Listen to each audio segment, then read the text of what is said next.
Okay. Where do you want to start?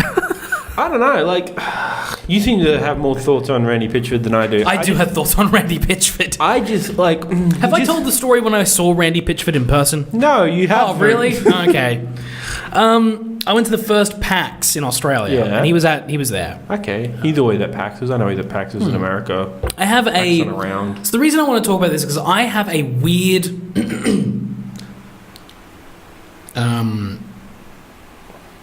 mental relationship with Randy Pitchford. I don't know the guy, but I saw him give a panel at PAX. Yeah. And there was something about him. He's very charming, very well spoken. On the panel, he was on the panel with Pete Hines from Bethesda. So it was wow, what a panel! It was a really good panel. It was Pete Hines from Bethesda, the lead, one of the lead developers from Media Molecule. Interesting. And another head, I think it was like an executive producer from Criterion. What was Criterion? They had moved on and done something else, but basically they spent the entire panel going, "Remember Burnout 3? We made Burnout 3." Oof. Yeah, and it was a bit rough. But they got to a section where they did some Q&A because it was kind of like a games in development panel, and there was some fairly generic questions from the crowd, but one of them was talking about like with your intellectual property specifically, if you come up with something and a bigger company wants to give you some money to make it and all that kind of stuff, what do you do about the intellectual property side of things? And Randy Pitchford gave the answer that I thought was really refreshing, which he said was like, fuck them. If they want to give you money to do a thing and they want to buy the intellectual property, no, you made that thing. That's yours. Yeah. You keep the rights to the IP. If they want to give you money so they can take a little bit of the profits, okay, but it's your fucking thing. Fuck them. You get to keep it. Yeah. And I was like, oh, that's pretty refreshing, actually, and nice. They also told the story about Borderlands 1, which I thought was really cool, where when they were going through the QA, they were doing the early part of the game. And at the very start of Borderlands 1, you've got all the skags, those dog fucking things. And he said that it was really funny because, like, when they first did their first batch of Q&A, the biggest complaint they had in the Q&A was there are too many skags. Too many skags, too many skags, too many skags. He's like, all right, cool. Their solution was double the skags and put a sign that says Skag Valley. And it worked. They didn't have to do a fucking thing. Holy shit. Yeah. That's exactly what he said. He's like, we just doubled the skags and put a sign that said Skag Valley. Everyone knew what they were getting into. No one complained. Second QA test was fine. Jesus Christ. And I was like, that's actually genius. Like, people complain about things because they don't know what's going on. Yeah. Like, just spell it out for them and they won't complain anymore. Yeah. It was such a beautiful... And so... I've always had this view of Randy Pitchford. He's very charming. He's very well-spoken, and he's a very interesting person. I find his mind fascinating. It might be broken, though, is the problem here. Because he's lost it a little bit. Yeah. It was the reveal for Borderlands 3 gameplay that happened this past week. He gets up on stage and he basically says, I'm going to paraphrase... but he does say something that amounts to no microtransactions will be in Borderlands 3. He does preface it by saying that we will be doing upgrades and cosmetics like Borderlands 2, but there will be no microtransactions in Borderlands 3. Game Informer releases a article later on that's like, hey, we know Randy said there'd be no microtransactions, but you can buy cosmetics. So... Yeah. A lot of discussion I've heard around that is that, like, his terminology is very 2012, 2014? When did Battleborn come out? It's my 2015. That's what I'm talking. Like, that was the last game they put out.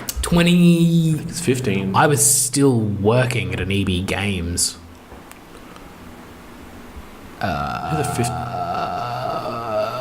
16. 16. I'm thinking. Yeah. So yeah, like that's the last time they put out a game. That's why Battleborn failed. If I'm going by that logic, but they haven't actually like put out a Borderlands game since 2012. Oh yeah, 2012 they didn't do pre-sequel. Yeah. So, like, microtransactions mean very, very differently to what they did. Well, he just didn't like. The thing was he misspoke. But he misspoke confidently. Yeah, no, but what he meant to say was because he knew what he was saying. Yeah. But you're right. The vernacular he's using is older. Yeah. Because what he meant to say is no loot boxes. Yeah. No loot boxes, no pay to win. Yeah. Which is the terms that we use now for shitty microtransactions. Yeah. But he just said no microtransactions as a blanket statement. Yeah. And when someone called him on it, instead of saying, yeah, whoops, misspoke, sorry, he said something like, why would you fuck me on this, Game Informer?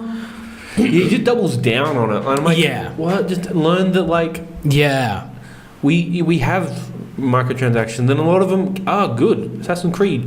Yeah. Just bow Apex. out. Yeah. Just like... We have good microtransactions, and no one fucks with them. They're cosmetic, and like... An interesting thing that I saw pointed out was that, like, it's really funny how everyone's like, oh, microtransactions, as long as they're only cosmetic, is fine. But the first ever microtransaction to make people get pissed off was a cosmetic microtransaction. The horse armor. Yeah. Like... It's just, like... I think to that point, we've accepted that companies still want to keep making money off their games because their games are now exorbitantly expensive to make. And if the gamers want to keep that high quality, we want to keep those games coming in. Raise the price of games. Yeah, which they keep doing in Australia. The only place that doesn't do that is America. It is locked at 60. I think everywhere else there's like we have from the 69 to the 99 range. Like we... Yeah, but no game is very, very, very rarely is a game over $99.95. No, but then you get the point of like Ultimate Editions and stuff like that's raising the price. Yeah, but that's not that's not what I mean. I'm saying raising the base price of games. Yeah, raise the base price of games. I mean, in Australia, it's weird because we're already getting like there have been games recently that have been 110. Resident Evil launched at 110 as its RRP. Resident Evil 7. 7, okay. Mm-hmm. Its base RRP was a $109.95, and there's been a couple of those recently. Interesting. The last time I remember that happening was GTA 5 in 2013. Well, it's not uncommon though in Australia. Well, it wasn't uncommon. Yeah, for the longest time, if you bought a game on PS3, its RRP was $109.95. The Xbox 360 version was $99.95. Weird. Yeah, there was a $10 premium on Blu-rays. Oh, yeah. Yeah. And then for the longest time, it's been like $99.95 across the board. There have been a few Japanese release games that have released specifically at 110. Yeah. They've been really good games, really polished games that you're like, fuck, man, that's like a lot of... Like, it's a good game. Yeah. And games where the extra $10 didn't seem like that big of a deal. And that would be better than this microtransaction bullshit, in my opinion. In my opinion, I'm sick of microtransactions. I'm sick of buying extra content, put all my content on the fucking disc. I'm tired of it. Yeah. Mostly because DLC doesn't ever go on sale now. Like, once it's out, it's out. Yeah. And it still costs... Be patient. But it means that, like... It's still going to cost me like $50 to pick up a copy of like Mass Effect 3. Yeah. Like all of its content is still fucking ridiculously expensive when the game is like $10 pre-owned. Why should I be paying $15 for the digital content? Like the game itself is 30 or 40 hours. The digital content is like an extra 5. Why is the digital content twice as much as the fucking game? I think that's the point of it, is that like these games come down in prices, but the digital additional content remains the normal price, so that they can keep, no matter how you buy that original game, whether it's new but just lower price or pre-owned, they can still make money. Yeah, but at this point they're making money. Like what what are they trying to recoup at this point? 10 years after release of Mass Effect. Yeah. Nothing. Money. Yeah. Like, it's just more money. It's just more money for the sake of more money. Which is why I like complete editions. Yeah. and they come down in price. Royal Edition you can get for fucking cheap now. Yeah, that's fine. Like, I just want all the stuff, like, but again, the thing is, like, I want to play a game when it's out, when it's hot, when it's in the zeitgeist. I'm not going to go back and play those games again and again and again. I'm getting older. I'm an adult now. I've got other shit to do than replay. Like, the reason I haven't played for I haven't bought the re-releases for Final Fantasy is because, like, I got shit to do. They're 70-hour games. I know what they entail. I want to play other games, and I will play other games. I've picked up another game. I'm gonna go. Hopefully, sometime this week, I will be diving into Star Ocean. I picked up a Star Ocean game because I've never played them. I'm fascinated by the idea of them. I picked up specifically Star Ocean, Integrity and Faithlessness. So I'm going to see what that's like. Is that the new one? It's a PS4 one. I think it might not be. That's not the new one. I think it's the one before. I don't know. But yeah, Randy. Yeah, then Randy went on like a 4-hour tweet storm. Fucking just went on and on and on, and he just did not stop. And I am afraid that this might have a negative impact on Borderlands 3. I think there'll be a couple of people that are like, I don't want to buy it. Well, because of Randy. I think that's going to be minimal impact. No, I don't mean because of Randy. I just think that, like, there's certain games out there that when they're announced, there's not a lot of hype for them. But as the industry builds behind it, you start to get more and more hype for it. And even with the gameplay reveal, like, it all just seemed very samey. I didn't seem like it got the idea of like it definitely felt like, okay, this is a modern Borderlands game, but not in the way that, like, Borderlands created a genre. You know what I mean? I don't think that's what they're going for. I think Battleborn was them trying to create a genre, but it just came out the same month as... I know. I know. But, like, the other thing is, like, that's kind of what Borderlands is, though. It created a new genre of game, a game that everyone wanted to keep playing. And so when Borderlands 3, which is the fourth Borderlands game, comes out, and you're doing the same shit over and over again, at a certain point that's diminishing returns. Maybe this is more of a criticism of Gearbox rather than Borderlands, but, like, I want them to do something new. And they've tried that. They've tried so many different things and they keep fucking it up. Well, it's because they haven't actually tried something new. Battleborn was just Borderlands but MOBA. Battleborn, even like pre that, Alien Colonial Marine, they did. That's an outlier with that one. Both of them are just like fucking black stains on the gaming. Oh, I mean, like, Duke Nukem was just a weird thing because of its 20-year development. Whereas Alien Colonial Marine, they could have made that a good game. It was just fucked. They just lied. To our faces. And then I want to say it's another game. That probably isn't, but like that's kind of it. And like, they've tried to do it, and it just doesn't work. Borderlands is the only thing that's worked for them. And like, everyone's saying like how much Borderlands 3 feels like Halo. Like, that's right, they did the PC port of Halo. Like, they know how to make a shooter, and they're just going to stick to that to deal life. I'm probably going to pick that game up, but I just don't care about it now. I was like kind of excited for it, but this all kind of left like a bad taste in my mouth, and I was just like, oh man. And I feel bad for the developers at Gearbox because they didn't do anything wrong. And they're just their boss. Just their boss. Yeah, just being fucking weird and getting into like shit fights on Twitter. Someone at 2K needs to come in and say, hey, come to your farm. Stop it. Yeah, the PR people at 2K or at Gearbox need to walk into his office and just take his phone off of him and be like, dude, you're on vacation. Like, go on vacation for like 6 months. Just go on vacation from now until Borderlands 3 releases. We got the PR. We got the marketing. We'll just do it. Just go. Just go. You can come back and do your weird magic and your weird shit when you get back. Just leave us alone while we launch this game. Because that's all it needs, is just that time. But the back and forth has been really weird, and yeah, I just fear for the game now because I feel like it's just kind of. It went from like, oh shit, yeah, Borderlands 3 to kind of like, oh well, I guess that's just another one on the pile. From what I can tell, a lot of people are still super excited for it. Like, I'm not a Borderlands fan. I try to play 2. I'm just like, I'm not into that because you basically have to have friends to play it. Otherwise, Yeah. it's just a dog shooter. I think like a lot of people are excited for this because it is. A lot of people have been wanting Borderlands 3. Yeah. It's been asked for ages, and now that it's time that's the Fallout thing, like being announced coming out by the end of the year. Yeah. Even quicker than that.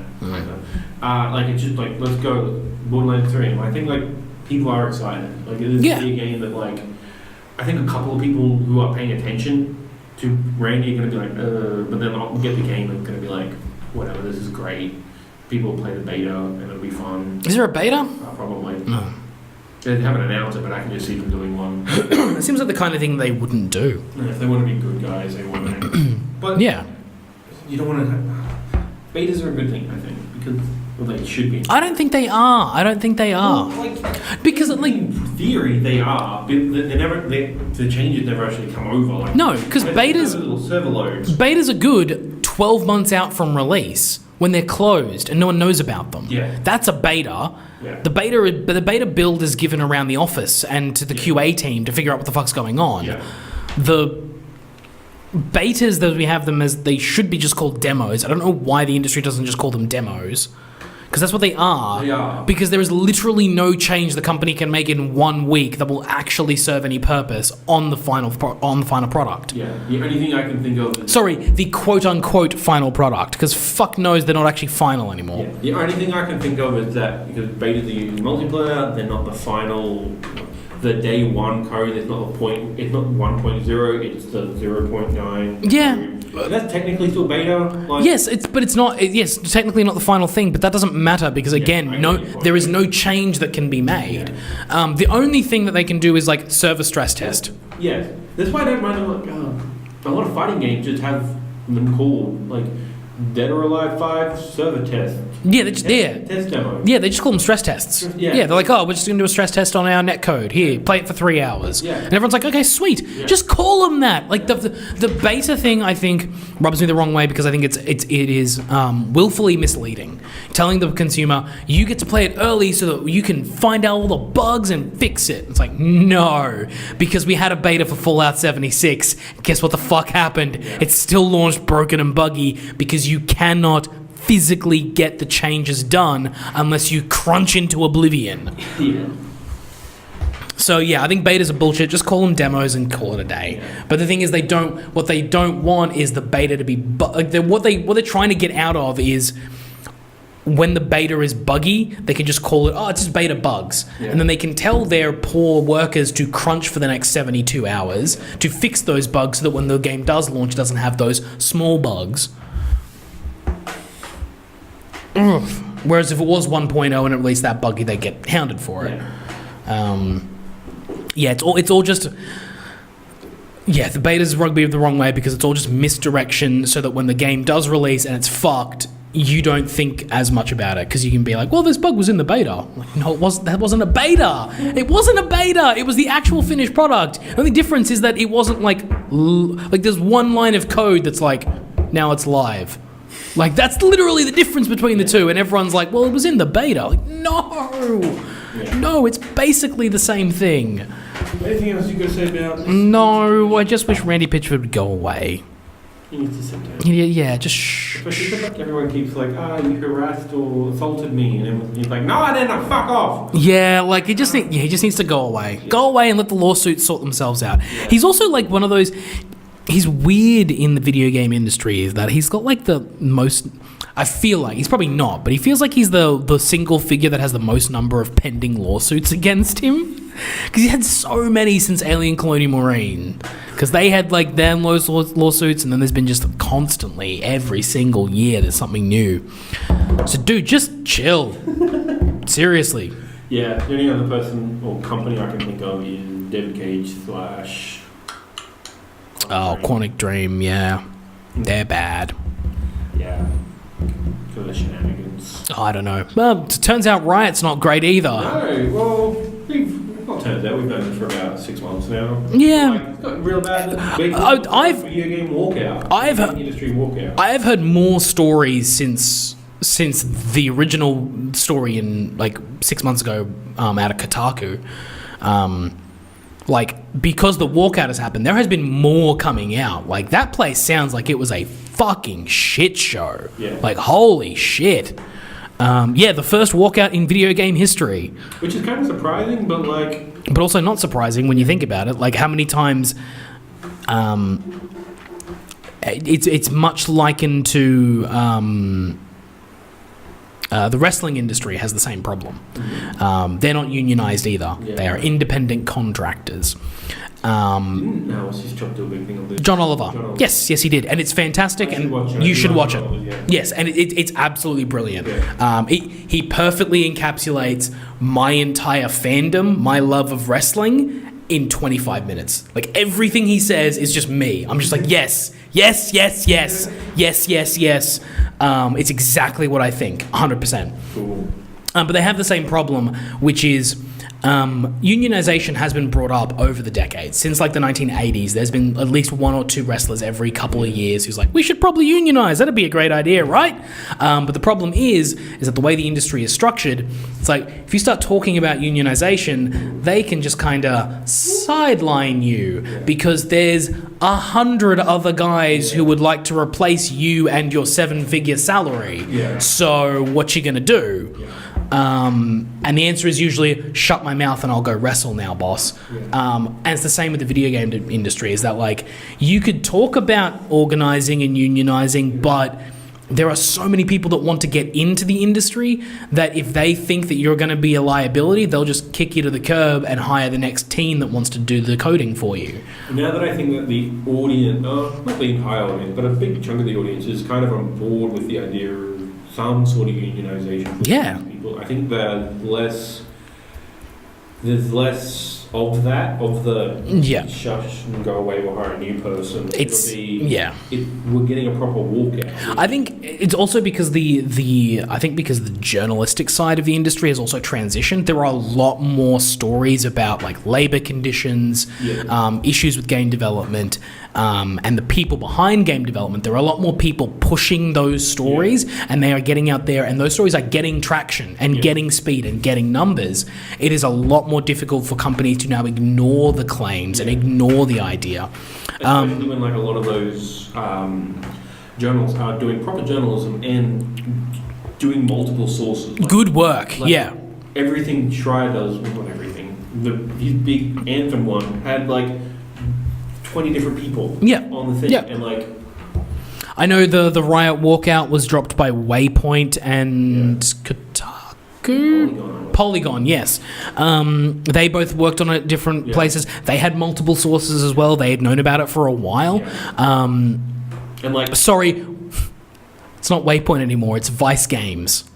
Ew. They rebranded. Yeah. It made me think, yes, Vice, and that's not. It is Vice, like it's Vice.com. So they're no longer Waypoint. They're Vice. Vice.com/games. Waypoint better. Go back. You can still go to waypoint.com and it just redirects you, but they've basically like streamlined that whole thing, and now Waypoint will be working like more closely with other parts of the Vice thing, like things like Motherboard, the other games, because they had Waypoint and then they had Motherboard, two gaming things, but they had zero connection. Now they have meetings and they talk with each other, so they can actually talk to each other, because apparently the Motherboard guys were working on this story as well, and they were starting to cross talk, and like what would have taken Waypoint months to get this full story out, they were able to do within a month and get like an actual like, hey, we got a scoop for you, because the Motherboard guys came in and were like, here's a bunch of stuff we heard as well. So is restructuring, shout outs to Waypoint, but what was it, like 150 to 200 people? Which is walked out. Like, I think is it like 1,000 people who work it? Yeah, but like a fairly sizable chunk of their workforce. 750 to 1,000. Somewhere in there, walkout. They're walking out specifically to protest the arbitration, the forced arbitration. What does that mean? Okay. I keep throwing that word around with no context. I'm like, am I still a child, or is this like an actual big person word? It is a big person word. Okay, so,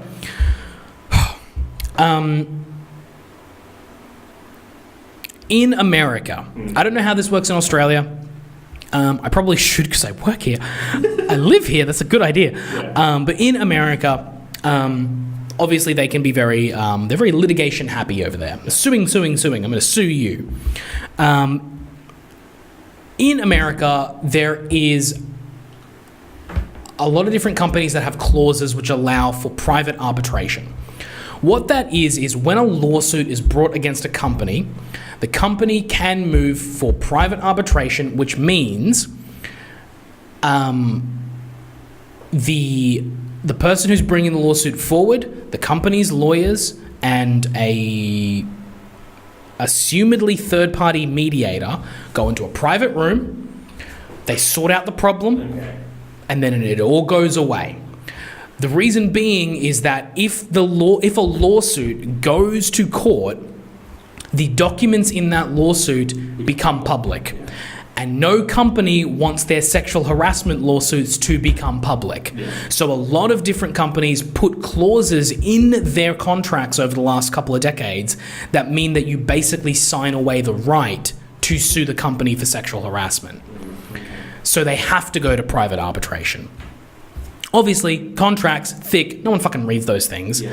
They're kind of small fine print clauses that have been thrown in there. There is a problem that the Supreme Court of the United States ruled that that's legal and the companies have the right to do that. But walkouts like this have worked in the past because both Google and Facebook dropped their private arbitration clauses from their contract after their staff walked out. Cool. So that's Google and Facebook, hopefully. So hopefully Riot listens, but basically that's what happened is it's a couple of lawsuits against the company for sexual harassment claims. They were moved to private arbitration. Obviously those people were talking with friends that they have in the Riot. That all got out and everyone was like, fuck this, no, we are not moving. Like that is not okay. They want these things to go, it's not like they want these things to go public. They want these things to go to the courts where a lawyer can be there and a judge can be there and a proper decision can be reached. Because private arbitration is normally what it leads to, like, here's $10,000, keep your mouth shut kind of stuff, you know. And they don't want that. They want proper change happening in the company, not just hush money. So that is specifically what they were protesting. Also, they did a very good thing, because this is my pet peeve with protests in general, across the entirety of the world, whenever a protest happens, is that they had a specific goal and a date. They want the company officials to bring forward changes to the private arbitration clauses and make it not just going forward, but retroactive as well. And they want these changes to be brought forward and for a discussion to happen between the heads of the company and the people at the walkout by the 16th of May. That is they just put they put a date and a thing they want happening, and then if not, they said they will take further action. So okay, good, a goal and a date. Fantastic. That is exactly what you need to do as a protest, because one of my pet peeves with protest is the bunch of people out there just being like, what do you want? This thing to stop. Okay, how? When? Why? What are you doing here? What are you doing here? The protest that happened in Melbourne recently with the animal rights group, where they just drove a van into a busy CBD intersection, jumped out of the van wearing black t-shirts, as if that wasn't terrifying enough, and then we're just like, we're protesting animal abuse. Where? When? How? What do you want changed? None of those details. They just said animal abuse is what we're protesting. Like, that's great. More power to you. But you got to be more specific than that. You got to be more specific, because otherwise you can't move anything in this world without a set of goals. And that's why I am 100% behind this Riot walkout, is like, A, I agree with their cause, and B, they are fucking organized, properly organized.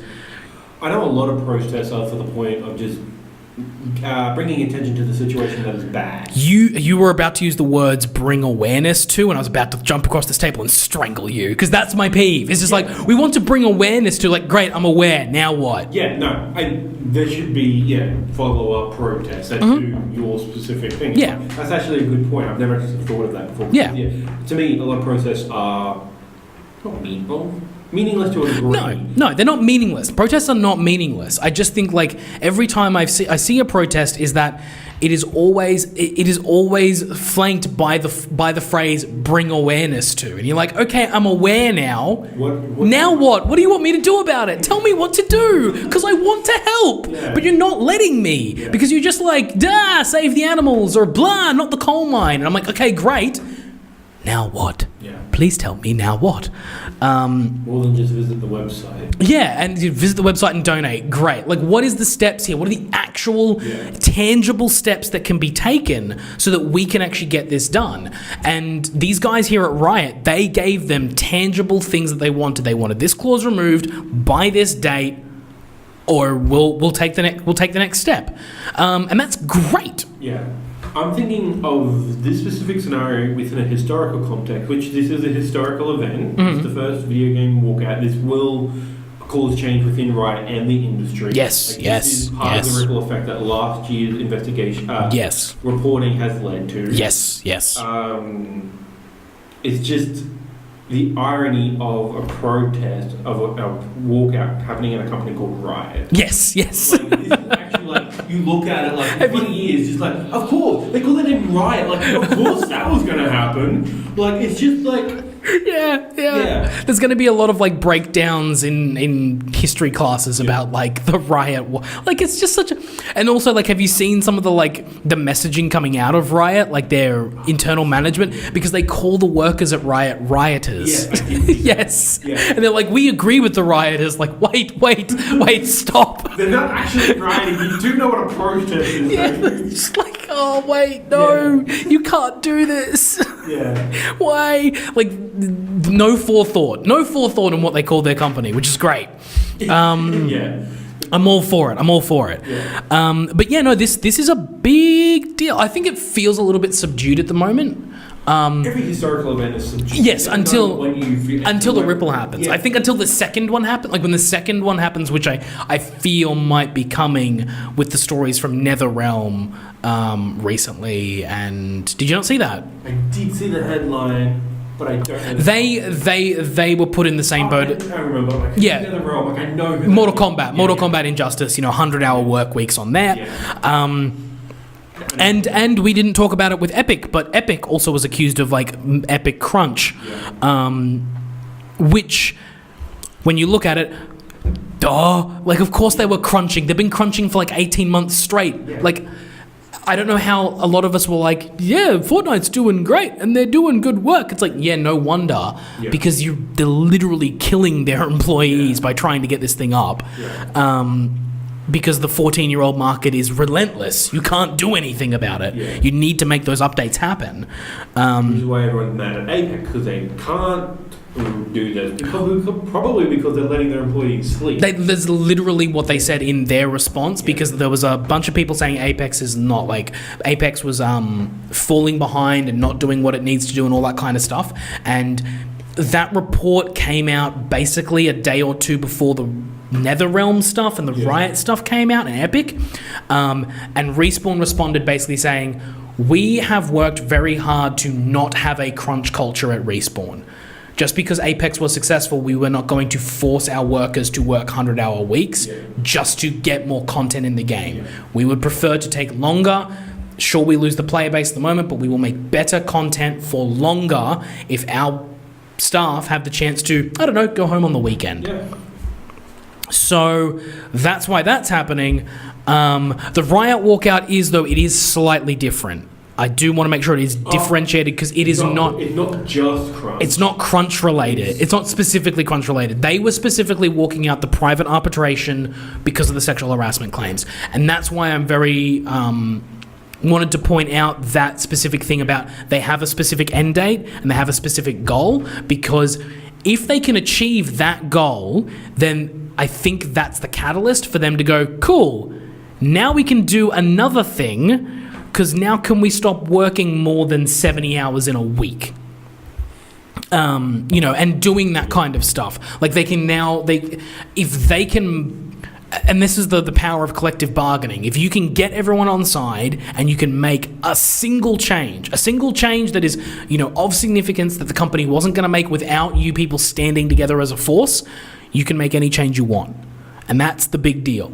And Game Workers Unite, I hope gets up off the ground here, because they're one of the organizations pushing for gamers to or game industry to unionize. And the funny thing is, we talk about the game industry. We're talking about the US here, because literally any other company that functions in any other first world country kind of has to have a union by law, because a lot of places in Europe and even in Australia, unionization is legislated in. You have to allow your people to unionize. So we're talking about America here, really. I don't think some Canadian, some to a lesser degree, but some but not all. Yes. What was I going to say with that? Whereas in America, it's pretty much all. There are yet to hear of an American developer that has not done this at least once. Yeah, and I think in Australia, we have, our laws are good enough that we have good minimum pay rate, we have all this stuff, we have protections. I don't think we have an actual video game union in Australia, to my knowledge. But we don't have the industry anymore. Is the problem? Yeah, that's the thing. And one of the reasons is because we have so many protections under the law. The video game companies don't think it's profitable to operate here. Yeah, which is bullshit. You need to lower your margins. Bullshit. Yeah.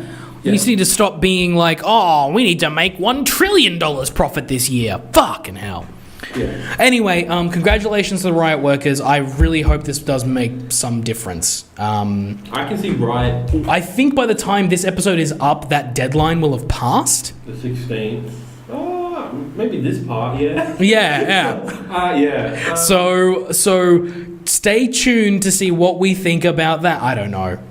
Yeah, I don't know, mate. 16th of next Thursday, so... Yeah, possibly. So possibly by the time this is out, that deadline is passed and we will be finding the fallout.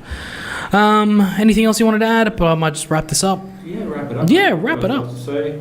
Yeah, it's been a big one, been a long one, probably a 3-parter, probably a good thing. Yeah. If you did enjoy this, please leave a like and subscribe, hit that bell for notifications. If you have any questions, comment below or email us at amalgamshow@gmail.com. Support us on Patreon or see us at all of our social medias at The Amalgam Show. You can also check us out on iTunes, Spotify. That's all the plugs. It's been The Amalgam Games Lab. Have a good week. Bye. Bye.